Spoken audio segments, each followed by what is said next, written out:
Gak banyak sih materinya.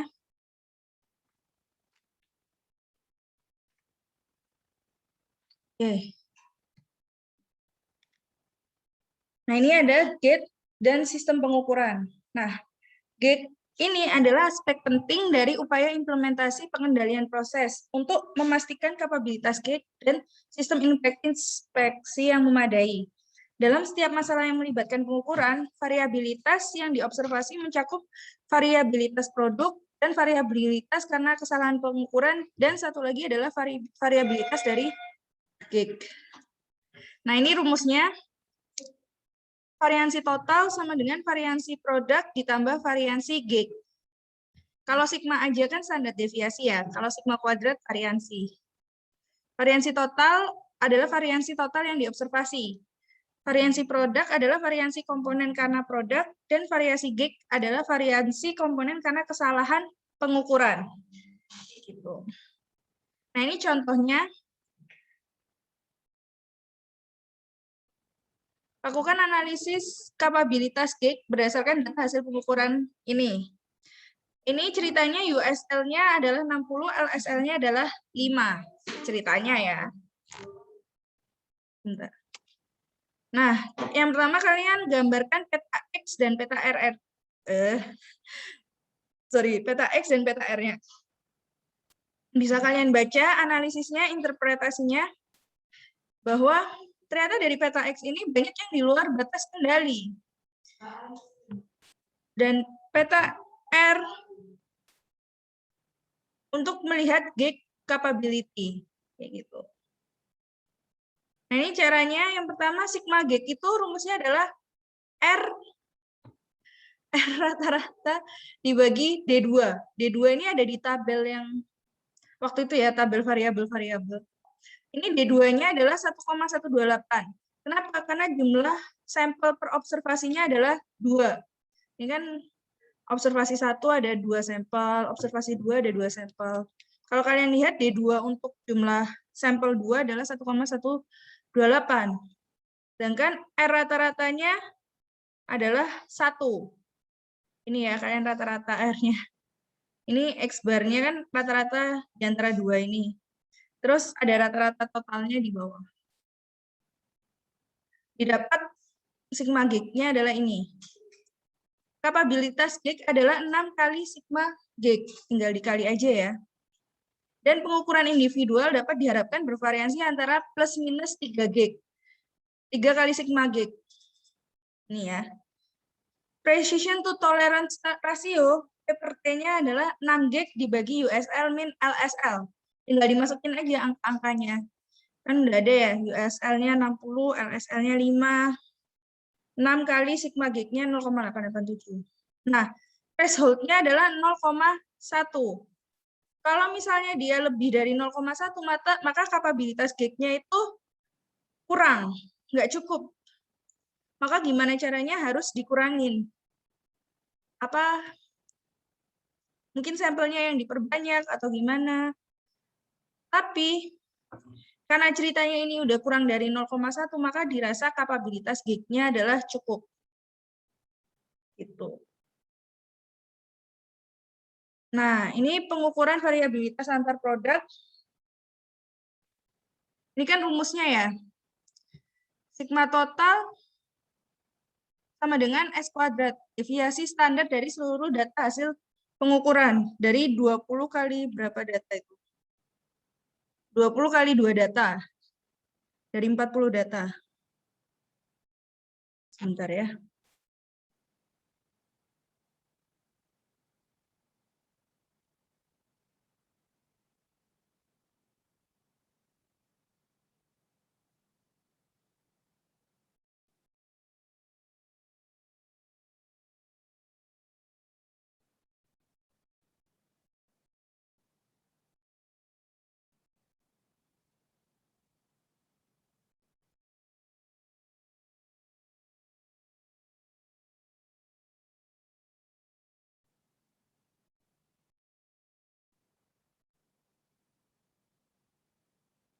Nah,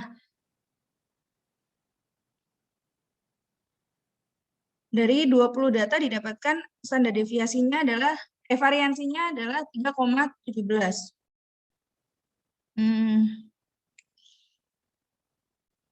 Nah, sigma total sama dengan S kuadrat sama dengan 3,17 kuadrat.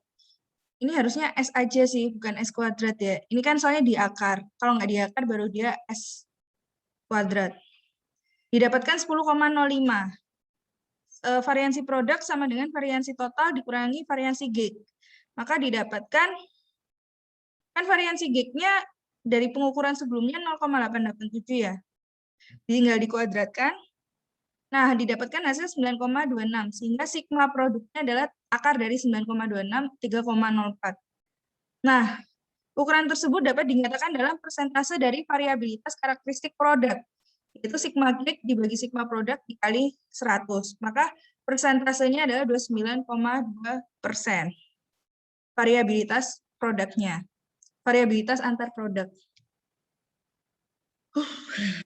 Lalu ada repetabilitas dan reprodusibilitas G. Reprodusibilitas adalah variabilitas karena operator yang berbeda dalam penggunaan G-nya. Bisa karena periode waktu atau ganti shift, perbedaan lingkungan, atau kondisi secara umum. Lalu repetabilitas adalah merefleksikan kepresisian dasar yang melekat pada G tersebut. Formulasinya adalah variansi measurement sama dengan variansi G sama dengan variansi repeatabilitas ditambah variansi reprodusibilitas.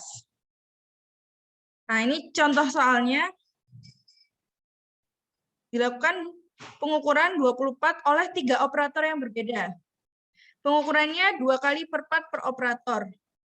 Ini datanya ya, ini operator 1, operator 2, operator 3. Ini ceritanya datanya. Nah, G repeatabilitasnya, kalian cari R rata-rata dari semuanya, yaitu jadi rata-rata operator 1 tambah rata-rata operator 2 tambah rata-rata operator 3 dibagi 3. R rata-rata antar operator maksudnya. Didapat hasilnya segini. Sigma repeatabilitasnya adalah 1,15 dibagi D2 dengan jumlah sampelnya 2 ya. Sama dengan 1,02. Ukuran sampel pengukuran. Kalau G reprodusibilitas itu yang dipakai N-nya 3. Kenapa? Karena itu jumlah operatornya. Makanya ini kalian cari rentang antar X rata-rata. Jadi X rata-rata maksimum dikurangi X rata-rata minimum. Ini kan yang paling gede 22,3, paling kecil 22,1. R-nya, Rx-nya maka 22,3 kurangi 22,1 dibagi untuk N sama dengan 3, D2-nya 1,693. Didapatkan ini, sigma reprodusibilitasnya. Tinggal dimasukin, ditambah, kalau mau cari P per T-nya, apa ya? Precision to tolerance ratio. Kalian cari precision to tolerance ratio-nya tinggal dimasukin ke rumus 6 kali sigma G dibagi USL per LSL. Udah ketemu. Sampai sini ada yang bingung? Ini tinggal masukin rumus sih sebenarnya. Akan menjadi tantangan kalau datanya banyak. Tapi ya gampang sih kalau di Excel kan tinggal tarik sum average dan lain sebagainya ya. Sampai sini apa ada pertanyaan dulu?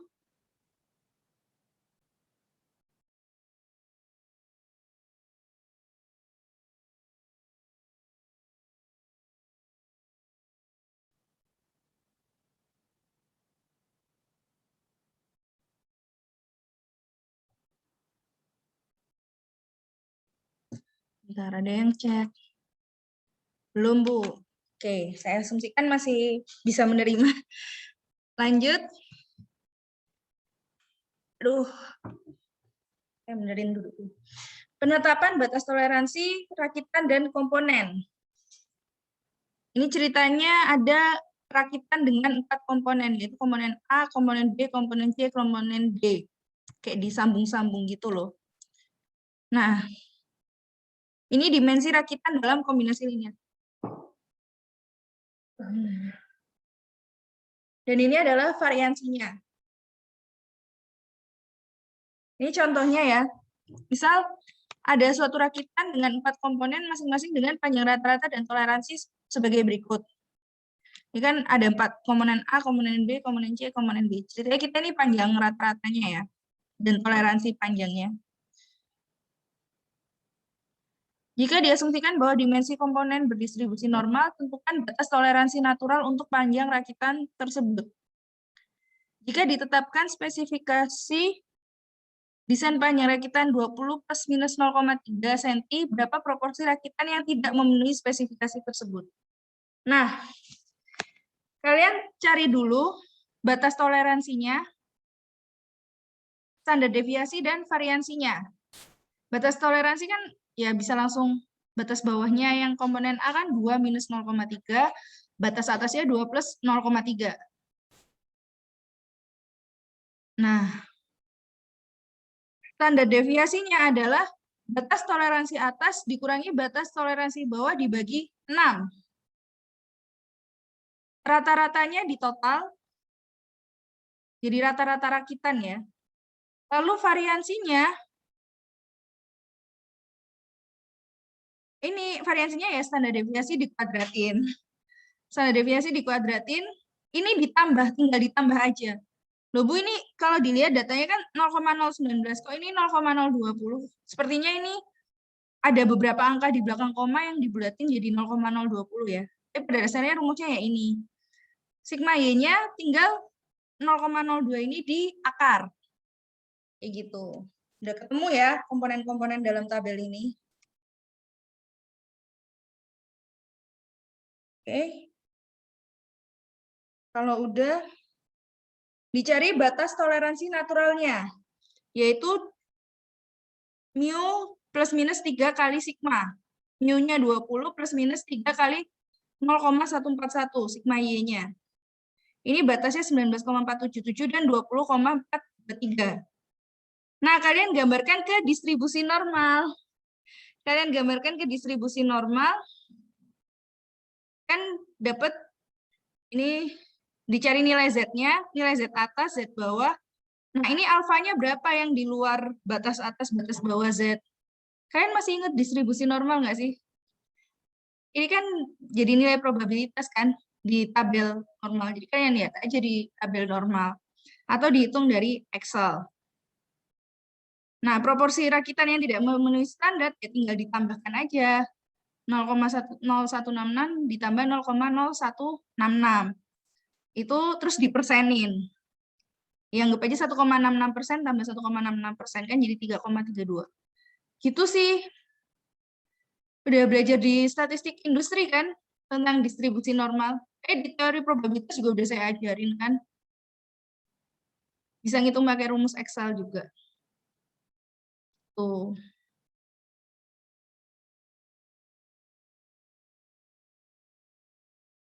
Nah, ini batas toleransi pada komponen individu. Ini ada rakitan dari 4 komponen, ada komponen A, B, C, D. Ini panjang rata-ratanya. Jika spesifikasi panjang rakitan adalah 20 plus minus 0,3 dan diasumsikan toleransi untuk setiap komponen sama dengan batas toleransi natural atau CP sama dengan 1, tentukan toleransi untuk setiap komponen. Nah, dicari dulu sigma Y-nya, yaitu kan batas atas kurangi batas bawah, dibagi 6, ketemu 0,1. Nah, ceritanya sigma Y-nya, variansi Y sama dengan variansi 1 tambah variansi 2, variansi 3, variansi 4, di mana masing-masing variansi ini dianggap sama. Dari komponen A sampai komponen D, variansinya sama. Maka variansi Y sama dengan 4 kali variansi 1. Variansi 1 sama dengan variansi Y bagi 4 sama dengan sekian. Diakarin sekian. Nah, karena variansi 2, variansi 3, variansi 4 sama dengan variansi 1, ya hasilnya sama, 0,05. Tinggal ditulis di sini, dibuat tabelnya ini untuk komponen A, toleransinya adalah panjangnya 2 plus minus 3 kali variansi, 3 kali sigma, 3 kali standar deviasi. Akhirnya ketemu batas atas, batas bawah dari masing-masing individu. Kayak gitu. Nah, jenis-jenis toleransi pada komponen berpasangan ada contoh itu yang pertama klarifikasinya ada clearance fit, yaitu ukuran lubang biring sebelum perakitan selalu lebih besar dari diameter shaft. Ini biring, ini shaft. Ini biring, ini shaft. Kebalik, astagfirullah. Dalam perakitan selalu ada sela antara shaft dan lubang biring. Karena kalau kemepetan, takutnya kan kalau jenis-jenis material tertentu bisa memuai kan, makanya selalu ada sela. Dan kalau misalnya kemepetan juga ada pengaruh, nggak bisa dirakit, kayak gitu. Lalu ada interference fit, yaitu ukuran lubang dalam biring sebelum perakitan lebih kecil dari diameter luar shaft. Perakitan shaft dengan biring dilakukan dengan cara paksa. Jadi ada tekanan gitu, memaksa mereka untuk saling menempel. Lalu ada transition fit, dapat merupakan clearance fit atau interference fit. Rentang toleransi natural, shaft, dan biring dapat saling overlap tergantung pada posisi relatif, nilai rata-rata, dan variabilitas diameter.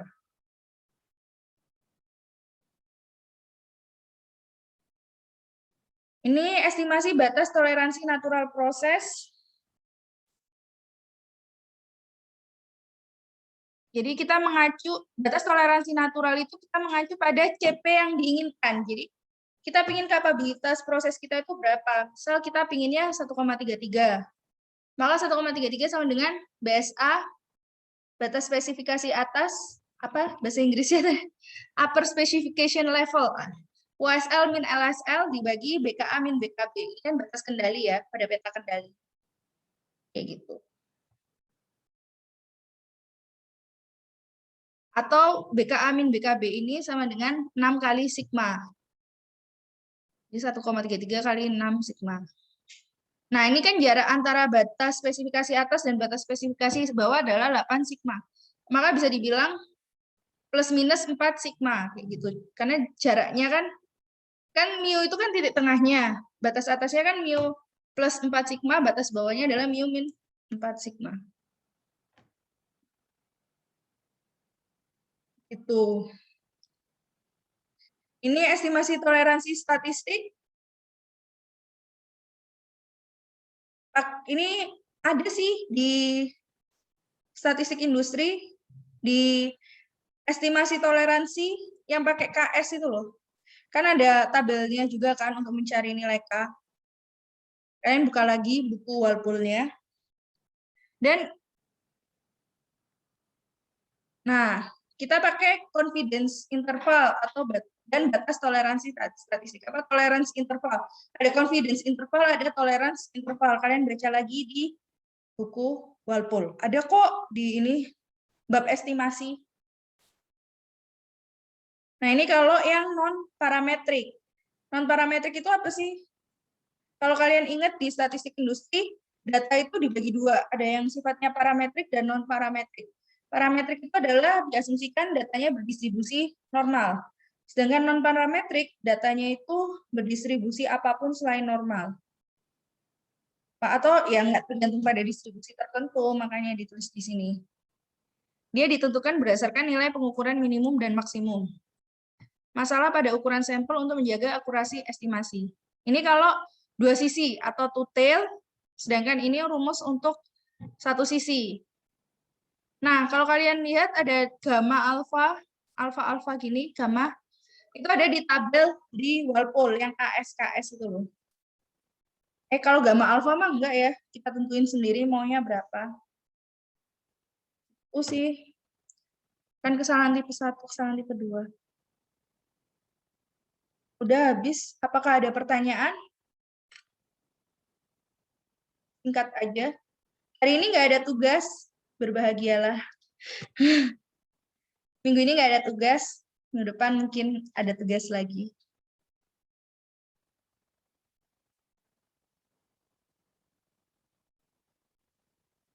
Oke.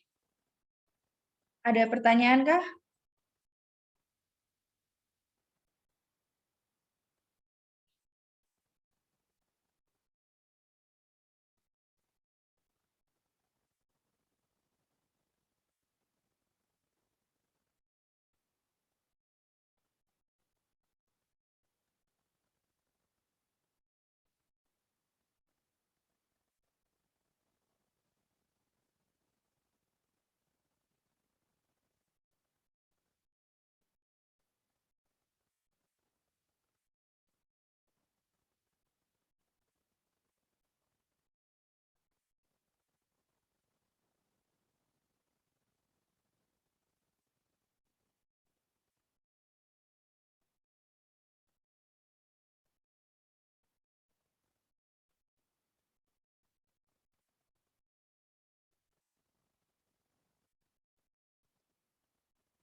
Oke, nggak ada pertanyaan?